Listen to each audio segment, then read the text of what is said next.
आपके बच्चे को या आपको या घर में किसी को बुखार हो जाए तो आप देखेंगे कि एक अजीब सी कंडीशन डेवलप कर लेते हैं लोग। बुखार यदि 102, 103, 104 तक चला जाए तो फिर और ज़्यादा पैनिक होते हैं और वो मानते हैं कि भाई ये हाई ग्रेड फीवर हो सकता है, ये कुछ भी कर सकता है। क्योंकि बहुत सारे डॉक्टर्स इस तरीके से एजुकेट करते हैं, इस तरह से फियर ड्रॉप करते हैं समाज में कि लोगों के दिमाग में वो चीज़ रह जाती है। जैसे बहुत सारे डॉक्टर आपको बोलेंगे कि भाई दिमाग को बुखार चढ़ गया है, दिमाग की नस डैमेज हो सकती है और दिमाग का बुखार हो जाएगा, बहुत ज़्यादा हीट से फिर कुछ भी डैमेज हो सकता है, सॉफ्ट टिश्यू डैमेज हो सकते हैं। तो लोगों के दिमाग में ना एक बैक ऑफ माइंड में एक बहुत बड़ा डर रहता है कि बच्चे को हाई ग्रेड फीवर नहीं हो जाए या हमें हाई ग्रेड फीवर ना हो जाए, कुछ हमारे अंदर डैमेज ना हो जाए। तो सबसे पहली बुनियादी बेसिक बात आपको ये समझनी होगी कि यदि तेज़ बुखार है या नॉर्मल बुखार भी है तो पैरासीटामोल का ओवरडोज आप मत करिए। अदरवाइज तेज़ बुखार से आपके बच्चे को आपको नुकसान हो या ना हो, लेकिन पैरासीटामोल या कोई भी बुखार उतारने वाली दवाई को यदि आपने ओवरडोज करा तो उससे आपके बच्चे का लिवर डैमेज हो सकता है, दूसरे टिश्यू डैमेज हो सकते हैं, अल्सर हो सकता है, आपकी इंटेस्टाइन डैमेज हो सकती है और आपके इंटेस्टाइन और के लेवल पे बहुत सारी प्रॉब्लम्स आप देखेंगे। और लिवर और पैनक्रियाटिक इंजरी बहुत कॉमन है पैरासीटामोल से दुनिया में। पैरासीटामोल ओवरडोज के केस बहुत कॉमन है और पैरासीटामोल को ओवरडोज लोग करते हैं, उसके कारण लिवर डिसीज़, लिवर की प्रॉब्लम बहुत कॉमनली देखी जाती हैं, गट की प्रॉब्लम बहुत देखी जा रही हैं। तो इसको आप समझिए और इसको आप समझने की कोशिश करिए। इस वीडियो में आपको क्लियर कट में ये बताऊंगा कि how to manage the fever और पैरासीटामोल ओवरडोज भी नहीं करना है। तो अब करना क्या है आखिर? पहले इतनी बेसिक बात समझ लीजिए कि देखो, फीवर कोई बीमारी नहीं है, वो एक सिम्टम्स है, वो एक संकेत है, वो एक इंडिकेशन है कि आपके शरीर में कुछ चेंज आ रहा है या फिर आपका शरीर अडेप्ट करने की कोशिश कर रहा है। मतलब अडेप्शन का मतलब ये होता है कि जो वायरल होता है या जो कोई भी फीवर होता है, जनरली इंडिया के अंदर मैक्सिमम जो फीवर हैं वो चेंज ऑफ वेदर के साथ आते हैं। यदि चेंज ऑफ वेदर के साथ आपको फीवर आ रहा है, जुकाम खांसी हो रहा है, तो आप इससे डरिए मत, घबराइए मत। चेंज ऑफ वेदर के साथ, ट्रांजिशन ऑफ वेदर के साथ जुकाम खांसी का होना, फीवर का होना एक पॉजिटिव इंडिकेशन है, एक पॉजिटिव सिम्टम्स है। इसको नेगेटिव सिम्टम्स आप मत मानिए, क्योंकि यदि आपकी बॉडी अडेप्ट करने की कोशिश करेगी तो बॉडी में टेम्परेचर भी आएगा। और यदि ये प्रोसेस नॉर्मली हो रहा है तो ये एक हेल्दी प्रोसेस है, ये इम्यूनाइजेशन के लिए, नेचुरल इम्यूनिटी पैदा करने के लिए प्रोसेस है।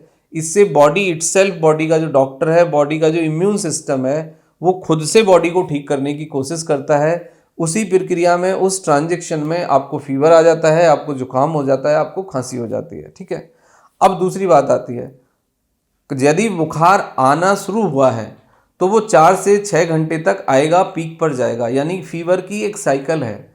फीवर जब शुरू होगा तो 2-3 घंटे तक वो मैक्सिमम रीच करेगा और फिर 3 घंटे के बाद वो कम होना शुरू होगा। इस दौरान आप 2 गोली खिला दें, आप 4 गोली खिला दें, आप 5 गोली खिला दें, कुछ भी उससे फ़ायदा नहीं होगा, नुकसान होगा। क्योंकि जब वो हाई डोज आप दे दोगे तो उससे फिर डिहाइड्रेशन का रिस्क है, उससे फिर शरीर में रैश हो सकते हैं, स्वेलिंग हो सकती है, डिजीनेस हो सकती है, पानी की कमी हो सकती है, गट इन्फ्लामेशन हो सकता है, अल्सर हो सकता है, लिवर पैनक्रियाटिक इंजरी हो सकती है, आपका एपेटाइट बिल्कुल डिस्टर्ब हो जाएगा, वोमिटिंग, नोजिया, एसिडिक आप फील करेंगे।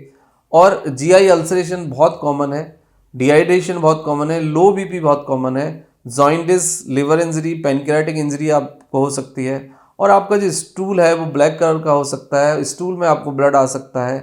तो इससे क्या है कि आपकी जितनी भी बॉडी की सॉफ्ट मसल्स हैं और पूरा जीआई सिस्टम यानी मेटाबॉलिक सिस्टम को आप लोड कर देते हो और उसको आप एक तरह से कहीं ना कहीं जीआई टॉक्सिसिटी और लिवर डैमेज करने का जो केस है वो बन जाता है। उससे बुखार से कुछ नुकसान नहीं होता, लेकिन पैरासीटामोल ओवरडोज से बहुत बड़े नुकसान होते हैं। अब जो वायरल है या फिर जो सीजनल फीवर है उसका अपना एक ड्यूरेशन होता है, 3 to 5 डेज उसमें लगने ही हैं। आप सिम्टम्स को मैनेज करिए, right dose of the paracetamol दीजिए, ओवरडोज मत करिए। नो मैटर आपको फीवर 102, 3, 4 तक जाता है, 104 तक फीवर को हम हाई ग्रेड फीवर नहीं मानते। 100 से 104 के बीच में जो फीवर है वो नॉर्मल फीवर है। हाँ, यदि 104 से ऊपर आपको फीवर जा रहा है तो हाई ग्रेड फीवर आप कंसीडर कर सकते हैं, फिर आप इमीडिएटली आप डॉक्टर से कंसल्ट करिए। अब दूसरी बात आती है कि फीवर के दौरान एक बेसिक बुनियादी गलती लोग ये करते हैं कि वो अच्छे से बात नहीं लेते।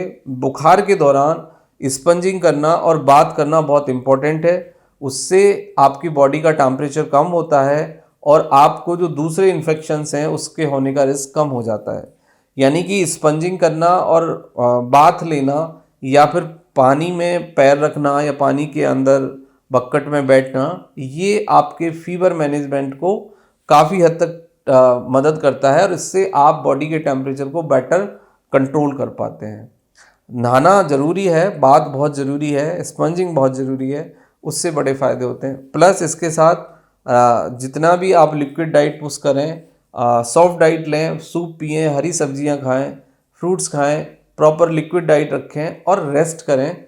3 to 5 डेज में with the help of the paracetamol most of the cases ठीक हो जाते हैं। लेकिन यदि हाई ग्रेड फीवर है और दूसरे सिम्टम्स यदि फीवर के साथ डेवलप हो रहे हैं तो फिर आप 3rd डे अपने फिजिशियन को कंसल्ट करिए और फिजिशियन की कंसल्टेशन में मेडिसिन लीजिए। बट इन सब बातों का ध्यान रखिए, तो फिर आप अपने फीवर को मैनेज कर सकते हैं और पैरासीटामोल ओवरडोज से जो आपके नुकसान होते हैं उससे आप अपने को बचा सकते हैं। Thank you very much and take care yourself.